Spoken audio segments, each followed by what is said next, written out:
بسم الله الرحمن الرحيم لا حول ولا قوة إلا بالله العلي العظيم الحمد لله رب العالمين وصلى الله على سيدنا محمد وآله الطيبين الطاهرين اللهم أخرجني من ظلمات الوهم وأكرمني بنور الفهم اللهم افتح علينا أبواب رحمتك وانشر علينا خزائن علومك برحمتك يا أرحم الراحمين. Alhamdulillah, we have tawfiq to continue our study of Ma'arif al-Qur'an, volume 1 by Ayat Misbah, rahmatullah alayh. And as I said before, this book in general, and especially this volume, is very, very important, very useful, very beneficial for understanding Quranic system of thought. So, our discussion today is for understanding some of the general points about divine actions. The title is كلیات افعال الهی. So we want to have some general understanding of divine actions. We said that one aspect of Tawheed is Tawheed Af'ali, unity with respect to divine action. And also we said that there are different levels and degrees and dimensions for Tawheed. The minimum level that if we have, we can be considered as a believer. If not, we are not considered as a believer, is at-Tawheed fil uluhiyyah, which is expressed by La ilaha illallah. There is no one to be worshipped, means there is no one to be qualified for being worshipped except Allah subhanahu wa ta'ala, which requires توحيد في وجوب الوجود، توحيد في الخالقية، توحيد في الربوبية التكوينية والربوبية التشريعية. To say that there is only one necessary being, he is the only creator, and he runs the world, and he makes the legislation. These make him proper ma'bud, someone to be worshipped. So, if someone accepts these things, even in a general way, he or she can be considered as a believer. But there are details to these things that sometimes even theologians and philosophers may get confused, may not know what's the answer, or may think in a mistaken way that this is the answer. For example, he mentions two issues. When we say Allah is the only creator, at-Tawheed fil khaliqiyya means that he is the only creator. Does it mean that he created the first material from which this world is created, and then everything else is created from that material? So he did one act of creating, and the rest is just following and unfolding. This is different from what we said about Tawheedul Fi'l. That was to say that the whole world is one action. That's different. This one says that God in certain time created something, and for example, maybe then there was an explosion, whatever, a big bang, and then things are just coming forward. Or when we say he is the only mudabbir, the one who runs the world and has rububiyyah, Does it mean that he is the first mover, the prime mover? So he clicked, for example, and then now everything is working and we don't have his involvement anymore. Is it like this? Or he is active all the time? Ayat Misbah says that maybe you have heard about a discussion between Descartes and Pascal. Descartes had this idea that this world is like a machine, and Allah has created this machine and turned it on. Then it's working perfectly. But Pascal had the idea that no, this is misunderstanding. And we have to believe that God is very much active and involved. Quran says, some people said, Yadullahi maghlula. But the reality is that Yadahu mabsutatan. His hands are not tied, his hands are open. He is very active. We say, Kulla yawmin huwa fi shan. Every day he is in a situation of doing something, creating something, giving something, forgiving, guiding, etc. He's very active. So, these are issues, these are details that you don't have to know answers to all of them so that you be considered as a believer. But it's very important to try to know these things as much as possible, because they help us with our relation with Allah subhanahu wa ta'ala and with our own self-development. The more ma'rifah you get, either through intellectual arguments, through philosophy, through theology, through theoretical irfan, or the more familiarity you have with Qur'an and Sunnah, or if you have intuitive shuhudi, knowledge by presence about Allah and His actions, the better you know Allah and Tawheed and His involvement in this world. So this is a journey that you can undertake and embark on it for some time, and do not stop, because our ma'rifah can always improve. Quran has a method which is special. Quran, at the same time that reminds us and tells us repeatedly that Allah's example is greater than anything.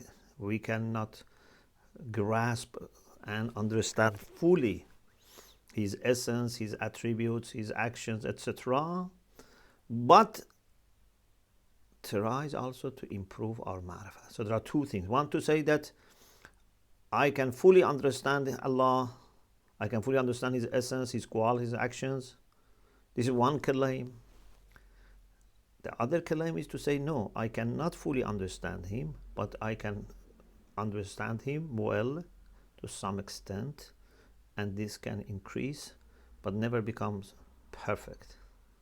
So we choose the second one. We say that yes, we accept that we can never understand Allah perfectly. We can never understand Him as He understands Himself, but we can improve. And Quran has this style, this method that tries to show the path, to shed some light on this path of ma'rifah of Allah and ma'rifah of our relation with Allah and Allah's relation with the world. But we can never understand. This is a very important claim. We can never understand the reality, حقيقة, of divine actions. Why?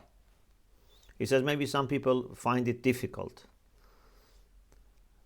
When we say we cannot understand the reality, it doesn't mean that our ideas are false. It's not a matter of truth and false. It's a matter of understanding the reality of something. So he says,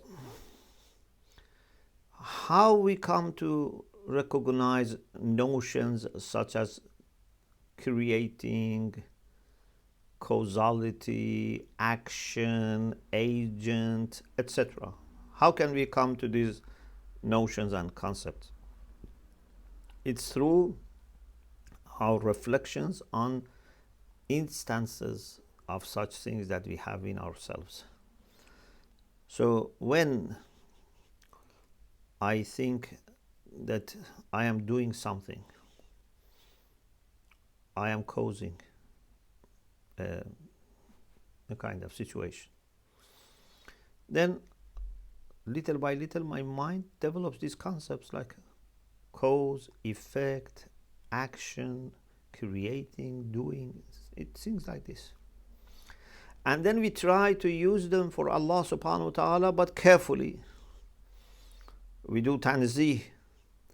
We try to glorify Him and negate anything that signals or indicates imperfection.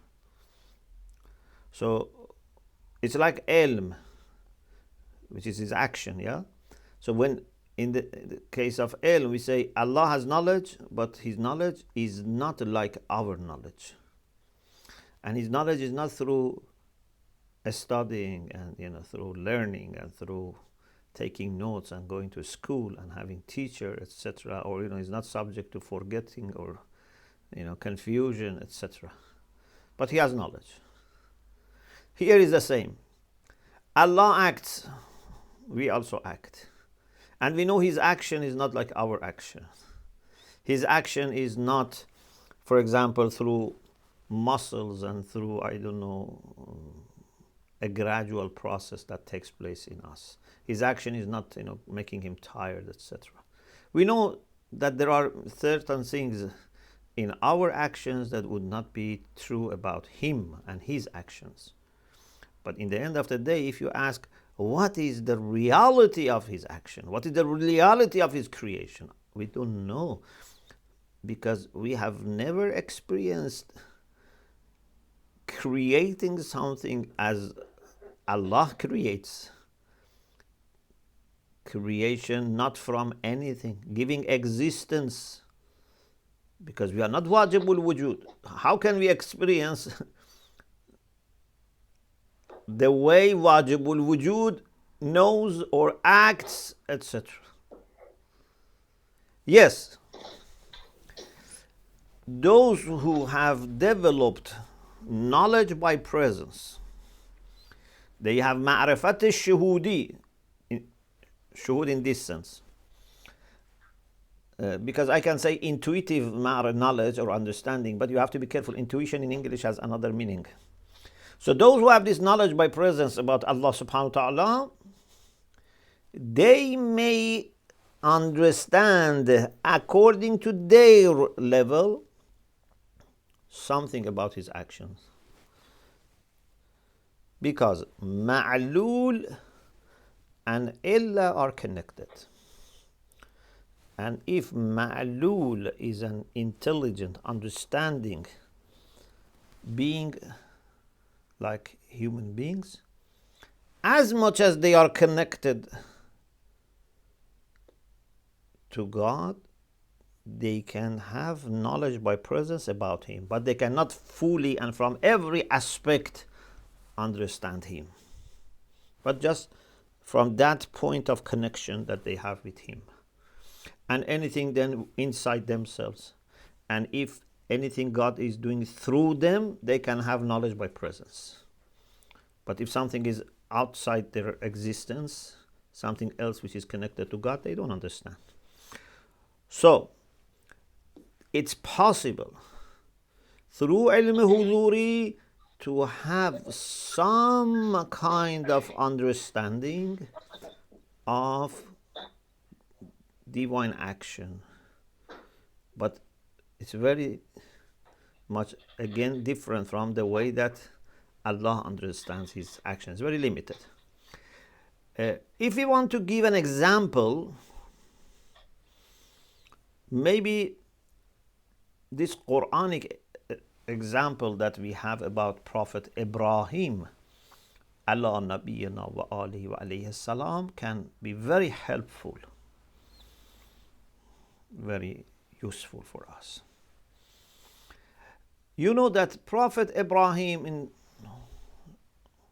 Surah Baqarah verse 260 is asking Allah for showing him كيف تحيي الموتى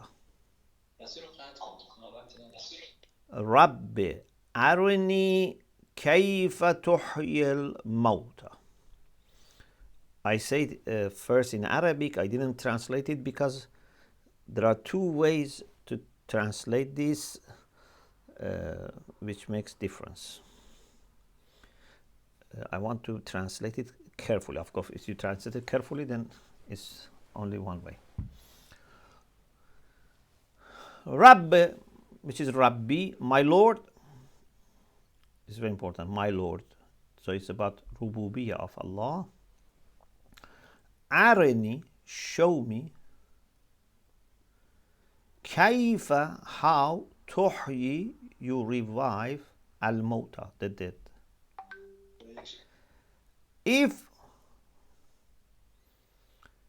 we think that Prophet Ibrahim asked about resurrection and revival of the dead only, then you may translate, please show me how dead are revived, how resurrection takes place.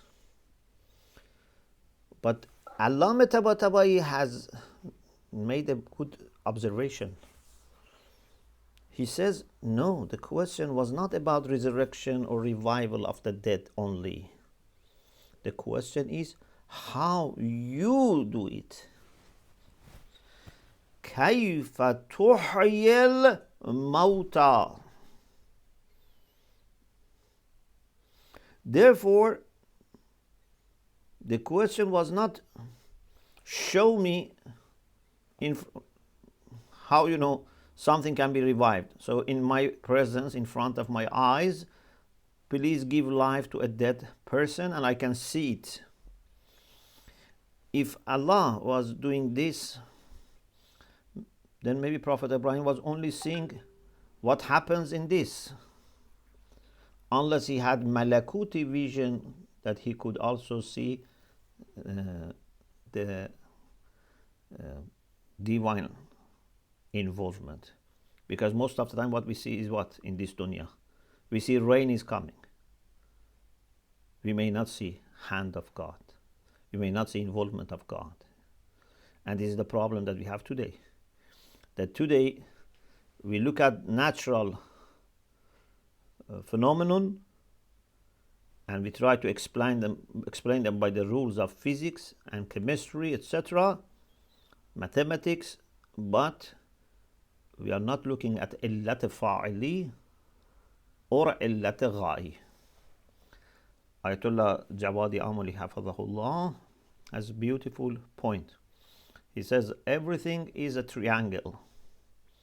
Every phenomenon is a triangle. One is the material aspect of it. One is illat fa'ili, the one that gives existence to this. One is illat gha'i, where this is heading. What's the end of it? What's the purpose? This is a triangle. It's muthallath. But in the modern secular understanding of science, unfortunately, this muthallas has lost two angles. Illat fa'ili is forgotten. Illat gha'i is forgotten.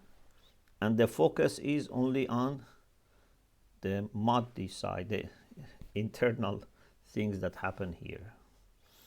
And he says, Muthallas has become Musle. Musle is, what they used to do, some, pagans, they used to cut off the outstanding parts of the face, like ear, like nose, like lips. It was called Musle kardan. So, Prophet Ibrahim didn't want to have such limited understanding that how things work and something is revived. Like, for example, how we see every year the land is revived, trees are revived. We see this. No, he wanted to see how Allah does this. رَبِّ أَرِنِي كَيْفَ تُحْيِي, كيف you revived it, how you revived it. And what Allah made him able to witness was that Allah used him as a channel.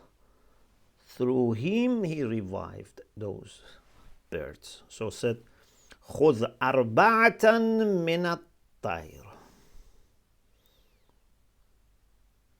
take 4 birds.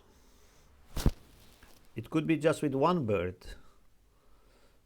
but Allah wanted to make it even more clearer for him. Take 4 birds. وَاجْعَلْ عَلَى كُلِّ جَبَلٍ جُزْءًا مِنْهُنَّ.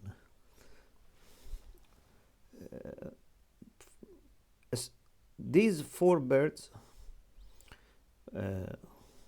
you mix their flesh and put on each mount or hill part of this. So from every bird, something is here, something is there, something is another place. And so what we have here is not a full bird. No, a little from this bird, a little from that. From each 4 of them, there is something here, there is something there. So they are mixed and they are scattered and they have no life. And the only thing you need to do, ثُمَّ ادْعُهُنَّ, call them. So instead of Allah saying directly, without involvement of Ibrahim, kun fayakun, to say to life, be there, and then they would be alive. Allah used Ibrahim as a channel, and the command of God through the tongue and mouth of Ibrahim, and of course through his heart and tongue, was reaching to these dead birds. This was not a physical sound only. If it was a physical sound only, then dead bird could not understand it. And it was not a spiritual sound only, because it seems that this da'wah could be heard by other people who were around. So it had a kind of like body and soul. Whenever we communicate, there are things that can be heard. For example, if Ya Allah is said by a mu'min or kafir or by a machine or by a parrot, Ya Allah from the physical aspect is the same. maybe a kafir can say it more beautifully than a mu'min. But this Ya Allah, when it is said, it carries something also spiritual. When a believer says Ya Allah, this spirituality, this light reaches heart of people. But you cannot detect this with machine. But it can revive hearts of people. When kafir says that Ya Allah has no life. So when Ibrahim called these birds, there was a physical dimension that he uttered something.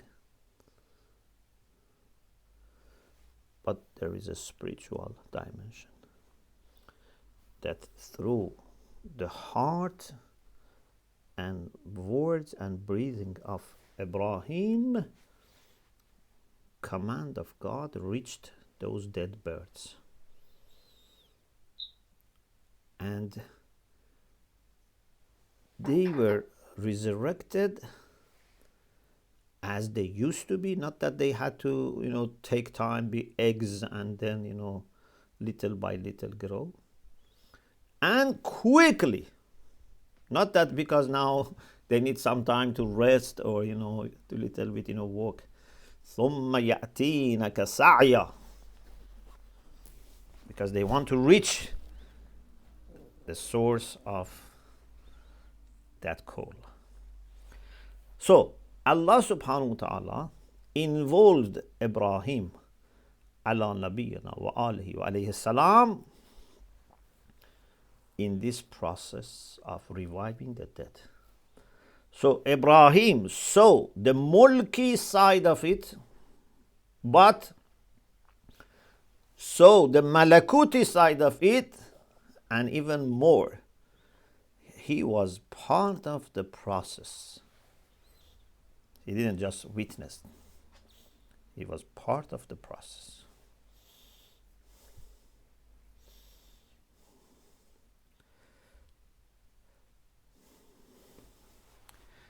The sentence by Ayatollah Misbah is this, of course.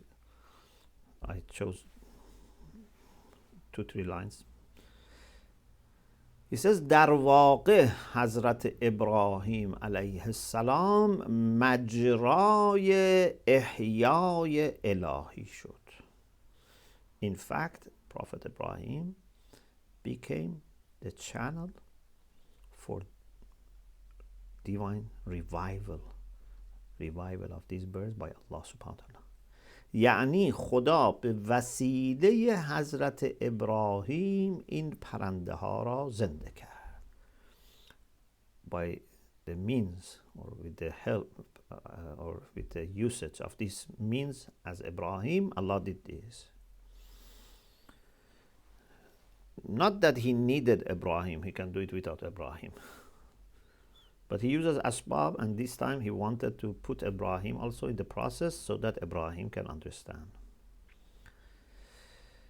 این اراده الهی بود که از مجرای اراده حضرت ابراهیم تحقق یافت. This was divine will that took place through the channel of the will of Ibrahim.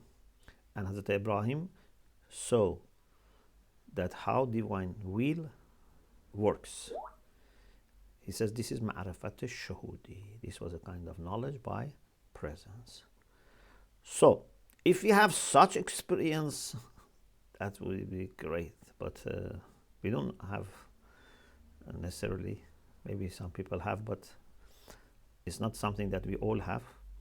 So for us the way is ma'rifat aqli, ma'rifat wahyani, and inshallah working for having ma'rifat shuhudi. Our aql cannot understand fully the way Allah acts, but it's able to understand many things and help us. And we should not suspend our aql and say, because we cannot understand fully, because we have to always do tanzih, we have to always say Allah is greater than this, so it means that we shouldn't use aql. We should not use intellectual discourse. No. When a person who is not educated about these issues, a person who has not studied kalam and philosophy, is jahil, is unaware, it's different from a scholar who has spent years in studying, taking lessons from great teachers, who says, I don't know everything, I don't know fully. He understands many things, but he says that it's so great that I have many questions. Actually, maybe a person who is well learned and educated maybe has more questions, but sometimes having more questions is a sign of progress. Someone who has empty mind may not have any questions, or may have 1-2 questions only. So we have to continue, we have to make progress, but we would never reach end of this.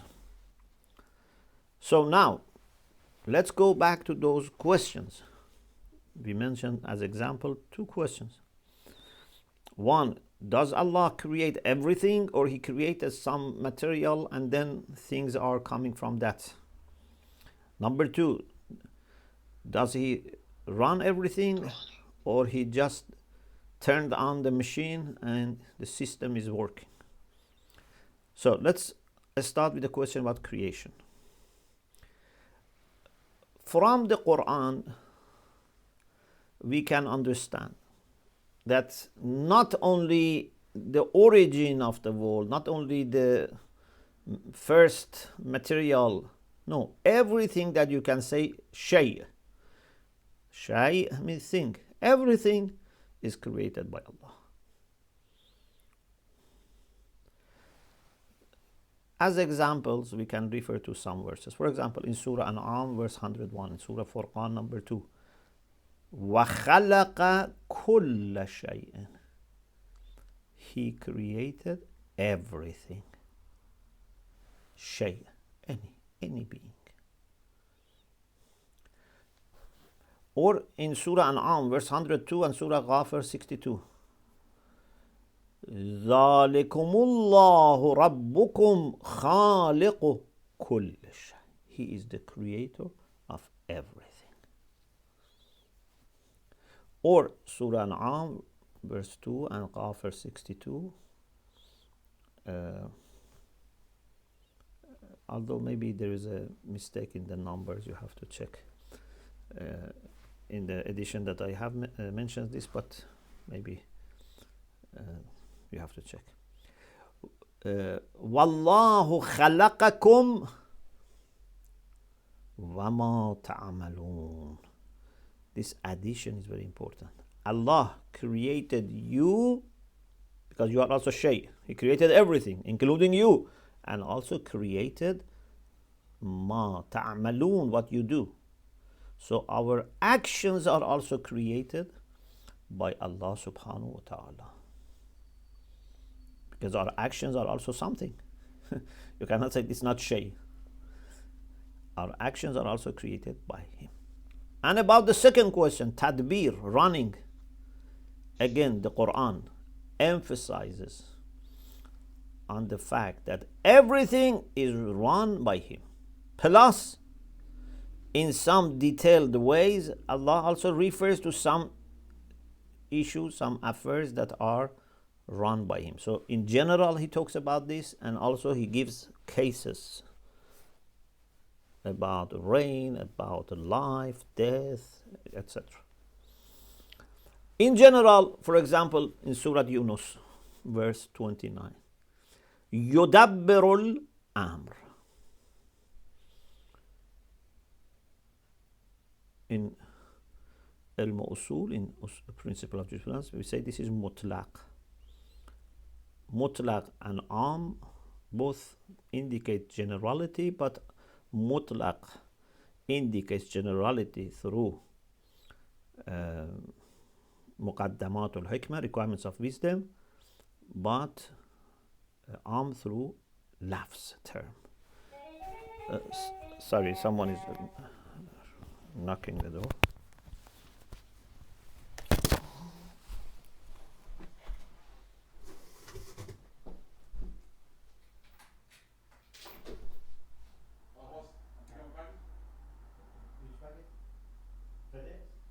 No, it was cancelled. Sorry. Oh, was it? The company cancelled it. Yeah? Yeah. Oh, okay. Thank you very much. Thank you, brother.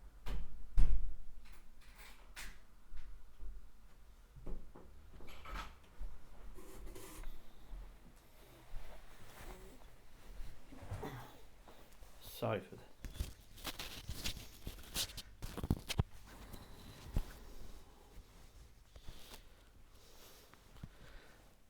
يدبر الأمر is مطلق. بل لله الأمر جميعا. Here we have جميعا, then this is So from usuli perspective, the previous one was mutlaq, this one is but both of them indicate generality, and all affairs are for him, or in the previous one are run by him. Here also there is hasr, because لله الأمر تقديم ما حقه التأخير يفيد الحصر, or sometimes it can be for تأكيد, but sometimes it can be for حصر, exclusiveness. لله الأمر, for him is all the affairs. All the affairs are for him, all the affairs. Surah Araf verse 54. ألا له الخلق والأمر تبارك الله رب العالمين. For him is the creation and the affair. Blessed is Allah, the Lord of al-Alameen, the world, or more precisely, the intelligent inhabitants of the world. About Lahul Khalq wal Amr, as you remember, some of you, we had this discussion several times, and in the book Self-Knowledge also, that Mullah Sadra says, Lahul Khalq wal Amr refers to Alam Khalq and Alam Amr. So Amr here, according to Mullah Sadra, is not every affair. Amr is more in the sense of command, and this Alam, Masib Allah, anything other than Allah, is either created through the process of command only, and this is for mujarradat, for immaterial things. Allah just says kun fayakun. They have no conditions, therefore they are eternal. But in material things, Allah, only after completion of everything, He says be, and then they are. So for example, Allah is there, but this person doesn't have a child because this person has to marry, and many things have to happen. Then Allah gives him child. So this is Alam Khalq.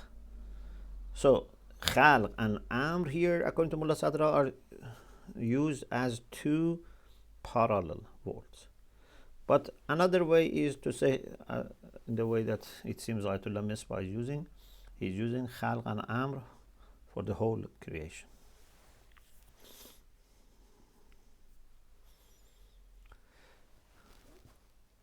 This is general. Al-Amr is general. Whether it would be يدبر الأمر بل لله الأمر جميعا له الخلق والأمر جميعا. But as I said, there are also cases in a detailed way. Allah says that He is doing these things. He is running and managing these things. And Quran, when talks to us about these natural, for example, phenomenon, it's because mostly of helping us to understand the involvement of Allah subhanahu wa ta'ala, because the Quran is not a book of science that wants to teach us science. Yes, the Quran may teach us some scientific facts, but the purpose of everything in the Quran is human guidance. And for human guidance, a very essential part is developing ma'rifah of Allah subhanahu wa ta'ala. So everything is something about Allah and our relation with Him. So when Quran says, وَمَا أَنزَلَ مِنَ السَّمَاءِ مَاءً فَأَحْيَا بِهِ الْأَرْضَ بَعْدَ مَوْتِهَا وَبَثَّ فِيهَا مِنْ كُلِّ دَابَّةٍ. Surah Baqarah verse 164. Allah sent down the rain, and with that revived the land after it was dead, and spread living beings. The focus is not on these natural things that happen. The focus is Allah made this. وَمَا أَنزَلَ اللَّهُ مِنَ السَّمَاءِ مِنْ مَاءٍ فَأَحْيَا means أحيا Allah به الأرض بعد وبث means هو refers to Allah فيها من كل دابة. Or Surah Al-An'am verse 95, إِنَّ اللَّهَ فَالِقُ الْحَبِّ وَالنَّوَى. He is the one who splits the seeds, or like maybe in English they call it seeds, just seeds of wheat, barley, or seed like a date, for example, that has to break so that it grows. Surah Anfal 17, فَلَمْ تَقْتُلُوهُمْ. It comes to human actions too. Even your actions, because we had وَمَا تَعْمَلُونَ وَاللَّهُ خَلَقَكُمْ وَمَا تَعْمَلُونَ. It comes to our action, because khalq and tadbir are not very much separate. They are different concepts, because we said before, tadbir cannot be except with khaliq, because everything needs creation. فَلَمْ تَقْتُلُوهُمْ وَلَكِنَّ اللَّهَ قَتَلَهُمْ وَمَا رَمَيْتَ إِذْ رَمَيْتَ وَلَكِنَّ اللَّهَ رَمَى. You had a role, because it says رَمَيْتَ. They were involved in the battle. It's not that they were at home and then Allah killed their enemies. They were in the battle. They were defending. But who is the main doer? You or Allah? You yourself are created by Him. Your actions are also created by Him. Inshallah, we'll explain that this is a hierarchy. Or about sustenance, rizq, Surah Ra'd, verse 26. Another example is rizq. Part of tadbir, part of rububiyyah is to give sustenance. Allahu yabsutu rizqa liman yasha'u wa yaqdir.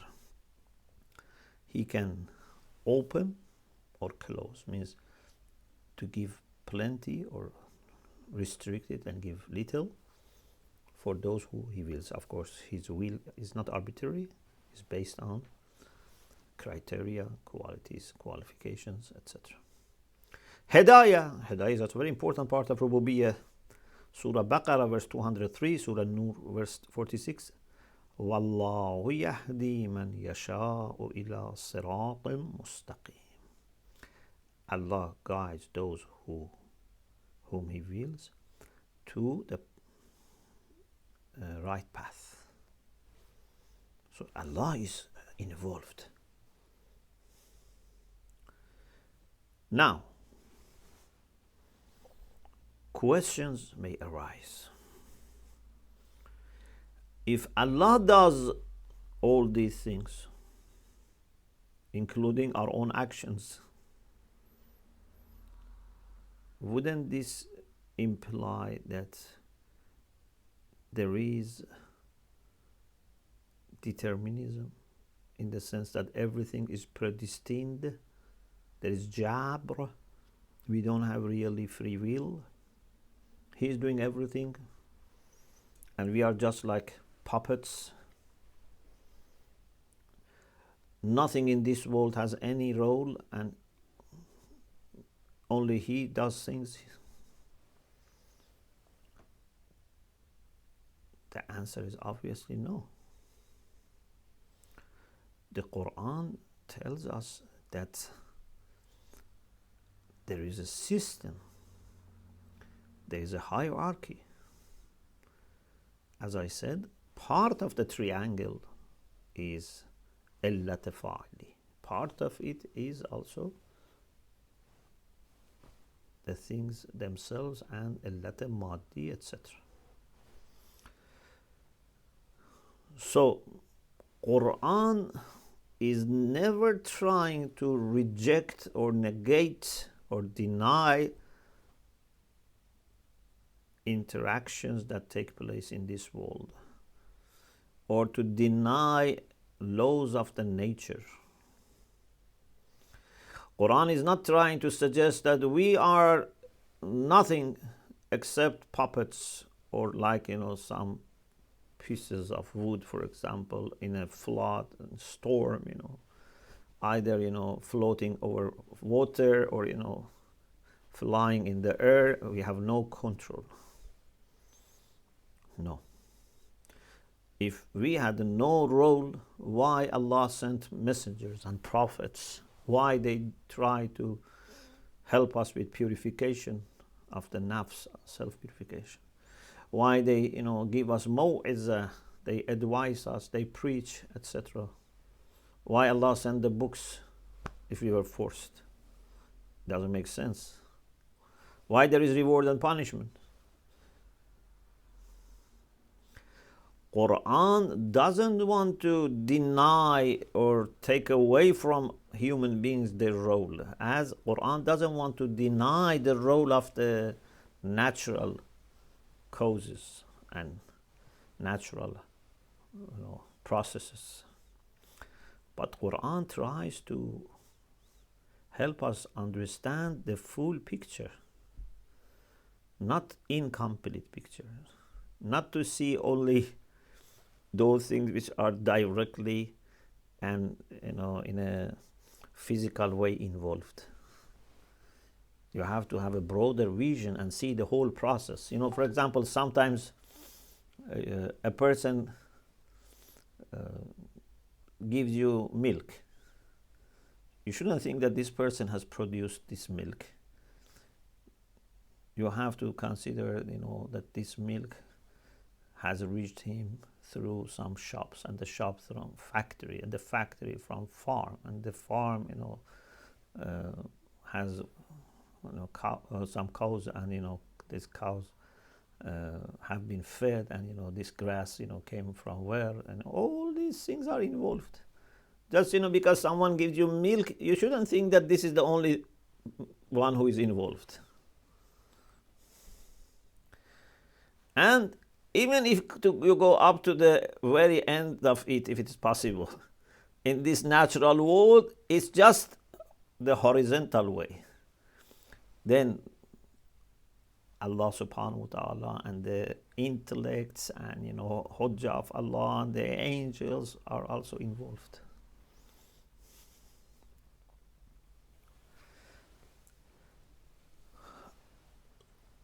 Ayat Misbah then has a follow-up for discussion about kلیات افعال الهی. It seems that session ended, and in the next session he continued. And I say, inshallah, part of this discussion So we don't want to go into every case of actions that are attributed to Allah, but we want to understand in a general way. In philosophy, you know that we have illat tamme and illat naqise.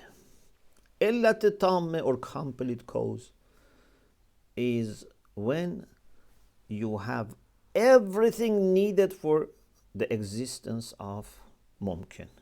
So the contingent being may need certain conditions, shurut, to be there, may need certain obstacles not to be there, mawane should not be there, may need muqtadi, may need lots of things. When all of them are together, we say now the cause is complete.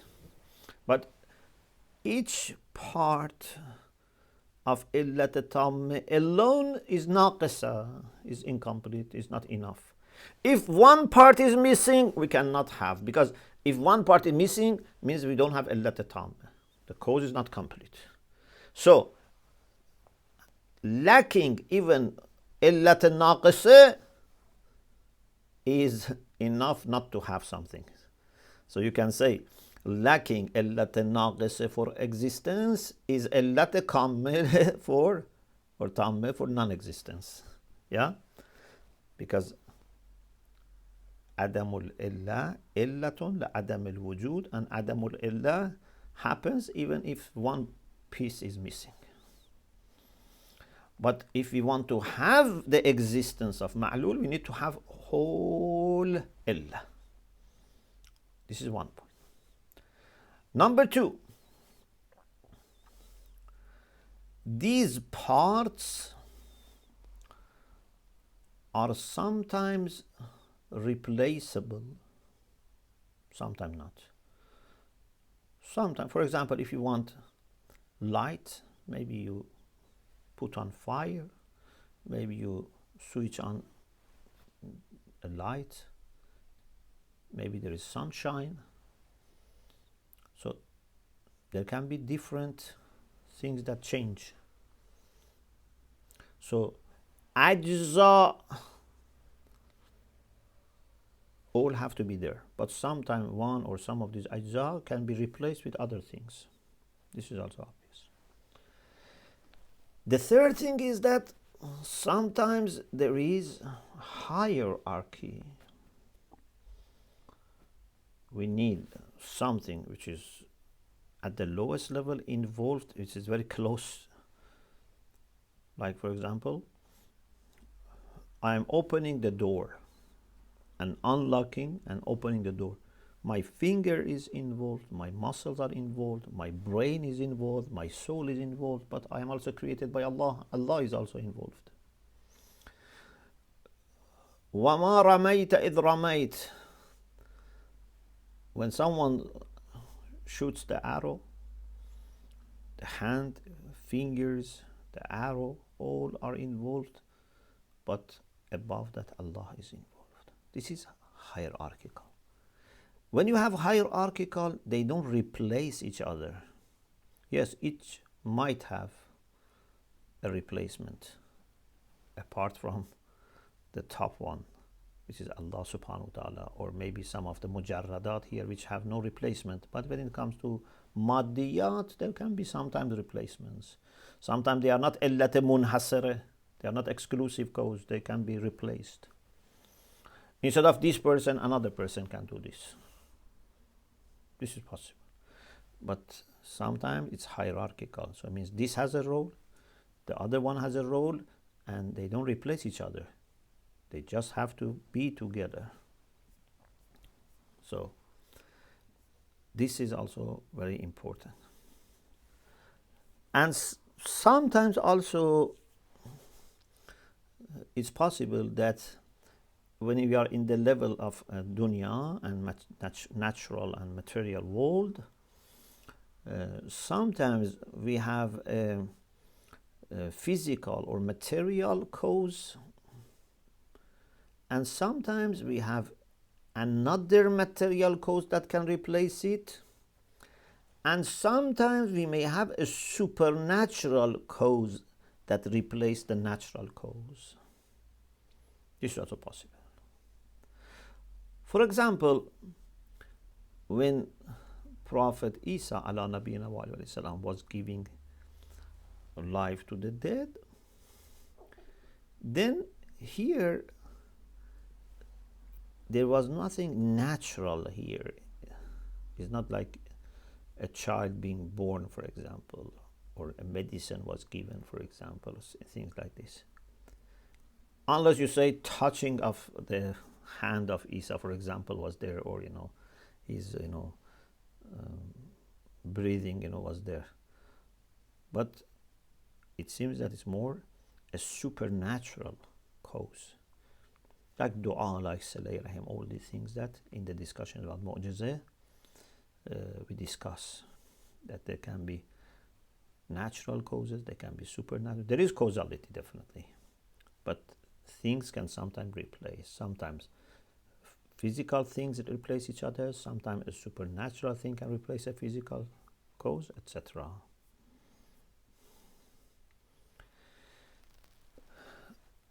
Allah's role is not at the level of any other cause. Nothing is at his level. Therefore, nothing can replace him. Nothing is in conflict with him. You don't need to accept either Allah or natural explanation. No, it's both. What happens in the nature is under Allah subhanahu wa ta'ala. Some people like Egos Kant had this idea that when people were not aware of how things work, they didn't have developed sciences, they were attributing everything to God, and before God maybe to myths and etc. But now we have explanation for everything. But we say no. We have scientific explanation of things, but this is only part of the explanation. This only explains illat maddi, but illat fa'ili, illat gha'i, these things are also have to be understood.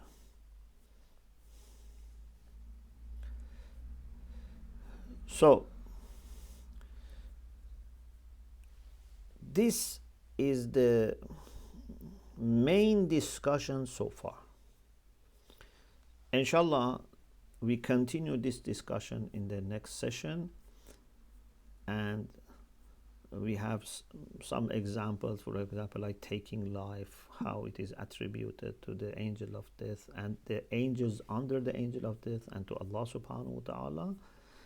And then we have some discussion about the principle of causality in the Quran, and we continue.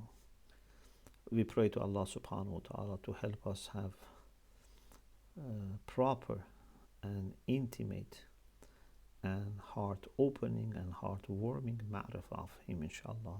Ameen ya Rabbal Alameen.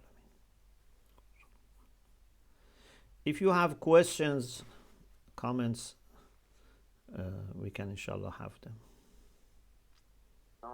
Assalamu alaikum wa rahmatullah. Actually, no, sir, it was very good. Thank you. You're welcome. May Allah bless you. I have a question. Yes. But it is for last session. Can I ask? Yes. Thank you.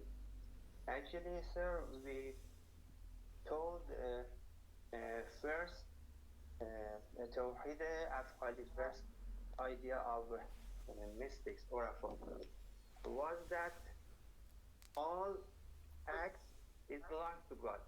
Yes? Yeah. But in this aspect, so we can't say, we should say Shia's acts, for example, Saddam's acts, and all evil acts is from God. And please explain for us. Yeah. So everything that happens is an act of God, but this doesn't mean that we are not responsible and we are not going to be praised or blamed for actions. So Allah has enabled us to choose between right and wrong. Without Him, we cannot do anything. So if I choose right or wrong, both are according to Allah's permission, Allah's support, Allah's giving me power, existence, etc. But the moral side of it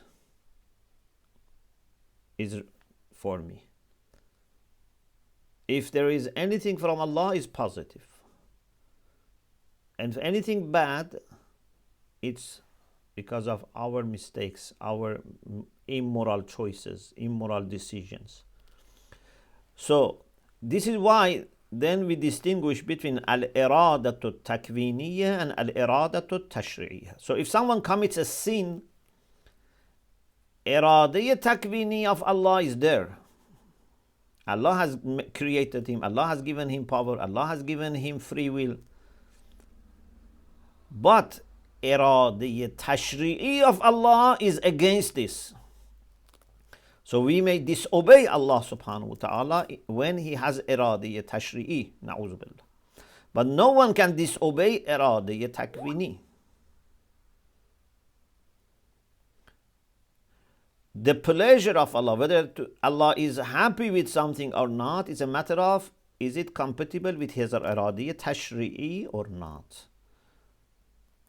You cannot say Allah is happy with this sin or with this crime because of iradiyya takwini. No, iradiyya takwini is not justifying the action from a moral perspective. Assalamu alaikum. Alaykum assalam. One question, actually, as you said, and as I've heard, every act of us has two aspects. One is related to creation, one is related to, as you mentioned, iradiyya tashri'. The way that we are going through sins or obedience of God is belong to iradiyya tashri'. Both parts, sins and good acts and bad acts are related to iradiyya takwini or the creation. How creation in both sides, bad ones and good ones, are jamil?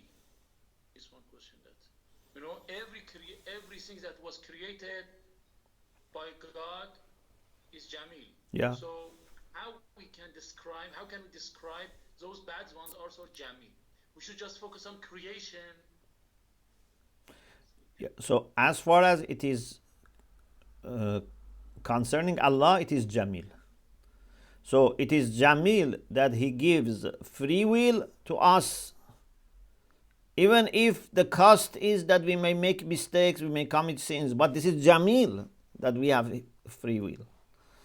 If we didn't have free will, we were deprived of high levels of perfection.